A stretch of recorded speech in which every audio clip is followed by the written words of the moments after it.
Hey, I'm wrapping up an activation at Stretch Point State Park. I'm down here at the end of the park boundary sign, and I wanted to point out something. And now I immediately wish I had shot this with the camera on the other side. But you can see where the high tide mark is right here, and that's Stretch Island State Park.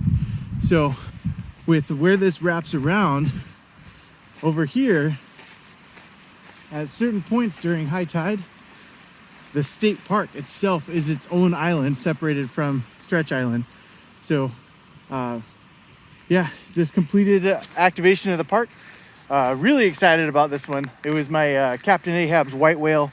I wanted a first time activation. This one never had been before, and now I'm walking away with 80 contacts. I've tried to get as many bands as I could.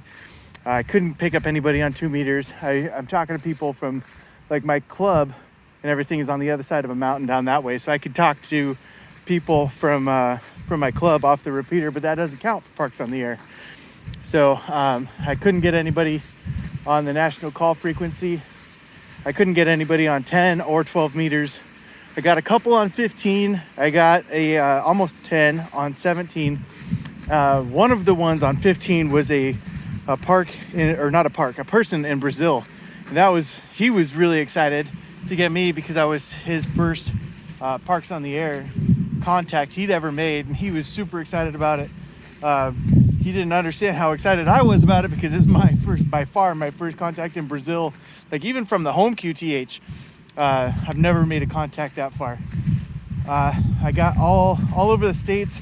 My next contact after him was a park to park in Canada, I believe on the east coast of Canada, so clear the other side. So I went DX in one direction to the other on 15, so that was a whole lot of fun.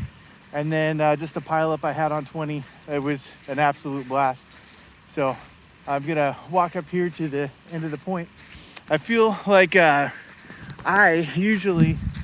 do a bad job on documenting the park where I'm at. I just go down, bag the QSOs and leave. But this was a really hard one to get to. It took a lot of, by far the most planning I've ever had. I had to look at winds, had to look at tides, think about safety things for a boat. I'm bringing a life jacket. I'm today years old when I realized I was growing up, and I voluntarily brought a life jacket. But when I get up to the point, you'll see why. It's windy. Maybe the camera won't do justice for that little inflatable boat. But you can see the tide's coming in now, so the boat's starting to come off the beach, which is my sign it's time to leave. I got here a little bit before low tide, and then I had that whole slack period, and now it's time to wrap up. But I was watching local whale watching stuff just before I came out here earlier this week, and there was a pod of orcas.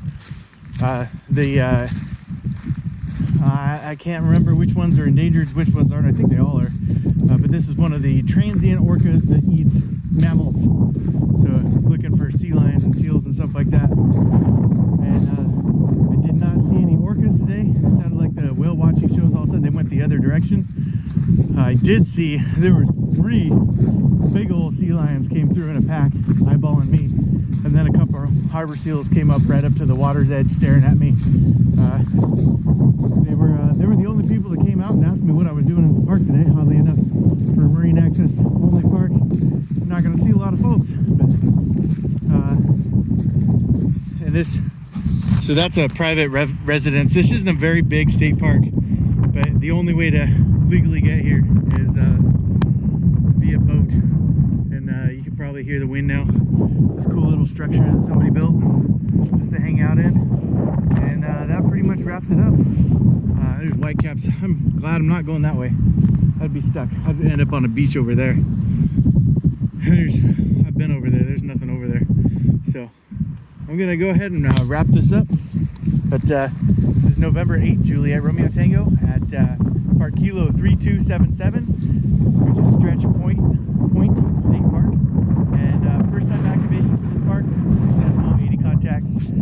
Thanks to everyone who participated today, and we'll see y'all at the waterfall.